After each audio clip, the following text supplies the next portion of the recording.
Going on, guys? It's Nick from Ralph Consultants back with another video. So real quick, man, we're going to go ahead and talk about why one late payment can really be detrimental to really whatever you're trying to do, right? Just one late payment can really stop you from getting a whole lot of financing for your personal and your business side. So let's go ahead and break it down. I'm going to give you guys an example. Recently, what we've been dealing with in terms of late payments, really moving forward, how you can avoid this, right? So understand that one late payment is essentially just like maxing your credit cards out, right? You want to avoid late payments at all costs. I don't give a damn if you gotta freaking beg them, you know what I mean? Come up with some type of hardship, something to avoid a late payment, right? A lot of times, late payment doesn't really mean you missed the first payment. A lot of times, that 30-day late means that you missed one payment, and that 30 days after you missed that payment, that's when they report. So it's kind of like you missed 2 months, but it is reporting at 30 days late. Let's go ahead and just say that first and foremost. Secondly, how you can avoid a late payment is really just keeping track of your bills, man. It's not being naive of what you have. Just be mindful of how many cars you have, how many loans you have, stuff like that. If you have lines of credit, and let's say, for example, you can't pay, take out a cash advance and pay your stuff. You know what I mean? You're going to take that hit in terms of the interest for a cash advance, but I would rather take that interest as opposed to taking that 30-day late for, let's say a bank like Capital One who's not going to work with you, in regards to a late payment, right?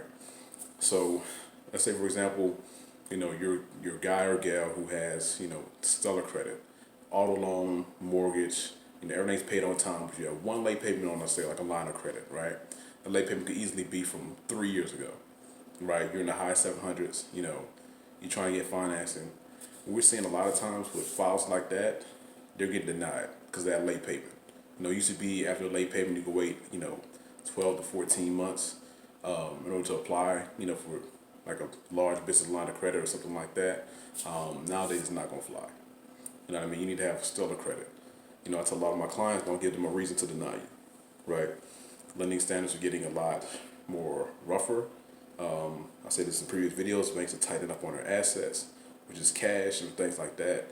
You want to make sure you put your best foot forward because your credit report is a reflection of you as a person, you as an adult, really how well you're able to keep up with different financial instruments, right? That's what they base it off of. So you got to be mindful. You got to protect your credit at all costs in terms of making your payments on time. That's the simplest thing that you can do to boost your credit and keep your credit the way it needs to be, is make payments on time and be mindful of who you owe, right? Even if it's a credit card that you don't use, be mindful of the fact you got to make a payment on this, right? One credit card, if it's, a lot of these banks, if you have one credit card, a lot of times, man, it might be paid off, but you're going to have to pay a maintenance fee, like $25 a month. So keep in mind of that. So the more cards you have, the more money you're going to have to pay, even if you're not using them. But anyway, guys, it's a real short video putting you guys on game. But anyway, please like, share, subscribe. This is Nick from Ralph Consultants. Have a good one.